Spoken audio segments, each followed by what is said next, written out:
Production കൂട്ടിയാണ് അവർ മലപ്പുറത്ത് seat കൂട്ടിയത്. പൊന്ന് പെങ്ങന്മാരെ, നിങ്ങൾ പ്രൊഡക്ഷൻ കുറയ്ക്കരുത് എന്നൊരു അശ്ലീല ചിരിയോടെ അദ്ദേഹം പറയുമ്പോൾ അവിടെ ഒരു കയ്യടിയും ആരവവും ഒക്കെ മുഴങ്ങുന്നുണ്ട്. എന്താണ് അദ്ദേഹം സ്ത്രീകളെ പറ്റി വിചാരിച്ചിരിക്കുന്നത്? സ്ത്രീകൾ എന്താ പ്രസവിക്കാനുള്ള യന്ത്രങ്ങളാണെന്നോ? അദ്ദേഹം പറയുമ്പോഴേക്കും ഈഴവ സ്ത്രീകളെല്ലാം 3ഉം 4ഉം ഒക്കെ പ്രസവിക്കാൻ തയ്യാറാവുന്നു. അങ്ങനെ പ്രൊഡക്ഷൻ കൂട്ടി അങ്ങോട്ട് വെള്ളാപ്പള്ളി ആഗ്രഹിക്കുന്ന പോലെ എല്ലാ പാർട്ടികളിലേക്കും പ്രതിനിധികളെ അയക്കാൻ പറ്റുമെന്നോ? വെള്ളാപ്പള്ളി ഏത് കാലത്താണ് ജീവിക്കുന്നത്? ഏത് കാലത്താണ് അദ്ദേഹം ജീവിക്കുന്നത്? അദ്ദേഹം ആരെയാണ് അഭിസംബോധന ചെയ്യുന്ന ഒരു ചോദ്യമുണ്ട്. പക്ഷേ ഒരു കാര്യവും, ഒരു പ്രശ്നവും ഉണ്ടാകില്ല. എത്ര വർഗീയത പറഞ്ഞാലും ഒരു പ്രശ്നവും ഉണ്ടായില്ല. ഇത് നേരത്തെ പി.സി. ജോർജ് അങ്ങനെ പറഞ്ഞിട്ടില്ലല്ലോ എന്ന് ശ്രീ ആൻഡോ പറഞ്ഞല്ലോ. പി.സി. ജോർജും സമാനമായ കാര്യങ്ങൾ പറഞ്ഞിട്ടുണ്ട്. അല്ല, പി.സി. ജോർജ് പറഞ്ഞിട്ടുണ്ട്. പി.സി. ജോർജ് എൻ്റെ ചർച്ചയിൽ തന്നെ പറഞ്ഞിട്ടുണ്ട്. അതായത് ക്രിസ്ത്യൻ സ്ത്രീകൾ നന്നായി പ്രസവിക്കണം, ഇത് പ്രൊഡക്ഷൻ ഹൗസ് ആണെന്ന് പറഞ്ഞിട്ടുണ്ട്. കാരണം എന്താ വെച്ചാൽ എണ്ണം കുറയുകയാണ്, അപ്പം നമുക്കും ആളെ കൂട്ടണം എന്ന കാര്യം പി.സി. ജോർജും പറഞ്ഞിട്ടുണ്ട്. അതിൽ ഒരു തർക്കം പോലും ഉണ്ടായി ആ കാര്യത്തിൽ, ആ സംസാരത്തിൽ.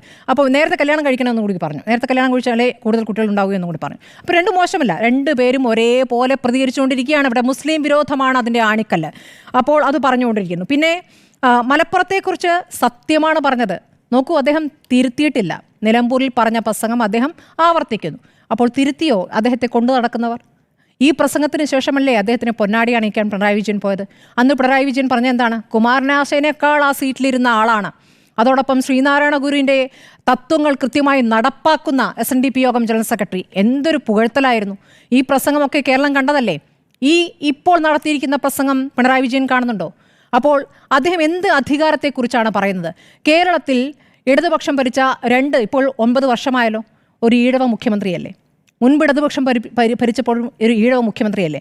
അപ്പോൾ ഈഴവ മുഖ്യമന്ത്രിയുടെ കീഴിൽ അദ്ദേഹത്തിന് സമുദായത്തിന് നീതി കിട്ടിയിട്ടില്ല എന്നാണോ അദ്ദേഹം പറയുന്നത്? അതോ അദ്ദേഹത്തിൻ്റെ സംഘടനയ്ക്ക് നീതി കിട്ടിയിട്ടില്ല എന്നാണോ അദ്ദേഹം പറയുന്നത്? പിന്നെ പറയുന്നു ശ്രീനാരായണ യൂണിവേഴ്സിറ്റി സ്ഥാപിച്ചിട്ട് മുസ്ലിമിനെ VC ആക്കിയെന്ന്. മന്ത്രി മുസ്ലിം ആയതുകൊണ്ട് മുസ്ലിം വികാരമുണ്ടായി. മുസ്ലിം വികാരമുണ്ടായതിനെ കുറ്റം പറയാമായില്ല. VC ആയി ഒരു മുസ്ലിം ഇല്ലാത്തതുകൊണ്ടാണ് മുസ്ലിമിനെ വെച്ചതെന്ന് മന്ത്രി എന്നോട് പറഞ്ഞു. മുസ്ലിമിന് മുസ്ലിം എന്ന വികാരമാണ്. അവർക്ക് ഇടത് എന്നോ വലുതോ എന്നോ ഇല്ല. എല്ലാം പിടിച്ചടക്കണം.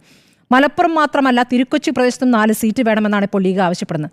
തന്ത്രപൂർവ്വം ഭരണം പിടിച്ച് മുഖ്യമന്ത്രിയാകാനാണ് ലീഗിൻ്റെ ശ്രമം. മുഖ്യമന്ത്രി ആയാൽ എന്താ? ലീഗിന് മുഖ്യമന്ത്രി ആയിക്കൂടെ? ലീഗിന് സുയേഷ് ഒരു കാലത്ത് മുഖ്യമന്ത്രി ആയിരുന്നില്ലേ? കുറച്ചു കാലത്ത്. ഒരു മുസ്ലിം മുഖ്യമന്ത്രി ആയാൽ എന്താണ് സംഭവം? എന്താ കുഴപ്പം? എന്താണേ വെള്ളാപ്പള്ളിക്ക് എന്താ പ്രശ്നം? വെള്ളാപ്പള്ളി ഈഴവർക്ക് വേണ്ടി എന്താണ് ചെയ്തിരിക്കുന്നത്? ഈ പറയുന്ന കുറേ വിദ്യാഭ്യാസ സ്ഥാപനങ്ങൾ തുടങ്ങിയിട്ടുണ്ട്. ആ വിദ്യാഭ്യാസ സ്ഥാപനങ്ങളിൽ ഈഴവർ ആയി പോകുന്ന അധ്യാപകർക്ക് പണം കൊടുക്കാതെ അവിടെ കയറാൻ പറ്റും? ആർക്കെങ്കിലും അല്ല, ഈഴവർക്കാണല്ലോ, ഈഴവർക്ക് വേണ്ടിയാണെന്നാണല്ലോ പറയുന്നത്. സമുദായത്തിലെ എത്ര പേർക്ക് അവിടെ സൗജന്യമായി ജോലി കൊടുത്തിട്ടുണ്ട്? അങ്ങോട്ട് എത്ര ലക്ഷങ്ങളാണുള്ളത്? ആ ലക്ഷങ്ങളുടെ കണക്ക് പുറത്തേക്ക് പറയാൻ വെള്ളാപ്പള്ളി തയ്യാറുണ്ടോ? എന്ത് സമുദായത്തിൻ്റെ കാര്യമാണ് പറഞ്ഞത്? ഇതെന്താ വെച്ചാൽ തെക്ക് കേന്ദ്രീകരിച്ചിരിക്കുകയായിരുന്നു, വടക്കോട്ട് പോയിട്ടില്ലായിരുന്നു. എന്നിട്ട് വടക്കോട്ട് പോയി ഇങ്ങനെ അങ്ങോട്ട് വേഗത്തിൽ ഉണ്ടാക്കാൻ പറ്റുമെന്ന് വിചാരിച്ചിട്ടാണ് അവിടെ ശ്വാസം മുട്ട് പറഞ്ഞത്. പക്ഷേ അവിടെ ആരും അത് ചെവികൊള്ളാൻ നിന്നില്ല. എന്നിട്ട് അദ്ദേഹത്തിൻ്റെ മകൻ്റെ പാർട്ടിയിൽ നിന്ന് പോലും ഒരു സ്ഥാനാർത്ഥി അവിടെ നിൽക്കാൻ തയ്യാറായോ? BDJS സ്ഥാനാർത്ഥി നിൽക്കാൻ തയ്യാറായോ? ഇല്ല. അപ്പോൾ ഇതാണ് വെള്ളാപ്പള്ളിയുടെ പ്രസംഗം. അപ്പോൾ വിദ്യാഭ്യാസ രംഗത്തിൻ്റെ അന്തകനാണ് PJ ജോസഫ് എന്ന് പറയുന്നു. 34 സ്ഥാപനമാണ് ഒറ്റയടിക്ക് സ്വന്തം സമുദായത്തിന് കൊടുത്തെന്ന് പറയുന്നു. സമുദായത്തിന് അർഹമായ പാർട്ടി ഏത് പാർട്ടി കൊടുക്കുന്നോ അത് അവർക്ക് വോട്ട് ചെയ്യണം. പിന്നെ അദ്ദേഹം പറഞ്ഞിരിക്കുന്നത് മറ്റേ നായാടി മുതൽ നമ്പൂതിരി വരെ നിർത്തി കേട്ടോ. നായാടി മുതൽ ക്രിസ്ത്യാനി വരെ എന്നാണ് പുതിയത്. അതായത് ഒരു ഘട്ടത്തിൽ അദ്ദേഹം തോന്നുന്നു BJP ആഗ്രഹിക്കുന്ന മറ്റേ ക്രിസ്ത്യൻ വോട്ട് കൂടി കിട്ടുക എന്നുണ്ടല്ലോ. അപ്പോൾ നായാടി മുതൽ ക്രിസ്ത്യാനി വരെ എന്ന് പറയുന്നു. ഒരു ഘട്ടത്തിൽ അറിയാതെ പറഞ്ഞു പോകുന്നതാണ്. അപ്പുറത്ത് ഈ ക്രിസ്ത്യാനികൾക്ക് കൂടുതൽ കൊടുക്കുന്നുണ്ടല്ലോ എന്ന ചോദ്യം വരികയാണ്. ഇതിൽ ഭരണപക്ഷം പ്രതികരിക്കില്ല, മുഖ്യമന്ത്രി പ്രതികരിക്കില്ല. നമ്മൾ നിലമ്പൂർ ഉപതെരഞ്ഞെടുപ്പ് ഘട്ടത്തിൽ തന്നെ ഇതിൽ പ്രതികരണങ്ങൾ ഓരോരുത്തരും, സ്ഥാനാർത്ഥി അടക്കമുള്ളവർ പ്രതികരിച്ചാണ്. അപ്പോൾ എൻ്റെ നിലപാട് വളരെ വ്യക്തമാണ് എന്ന് സ്ഥാനാർത്ഥി പറയുന്നതെന്ന് ഒഴിച്ചാൽ വേറെ ആരും അതിൽ പ്രതികരിച്ചിട്ടില്ല.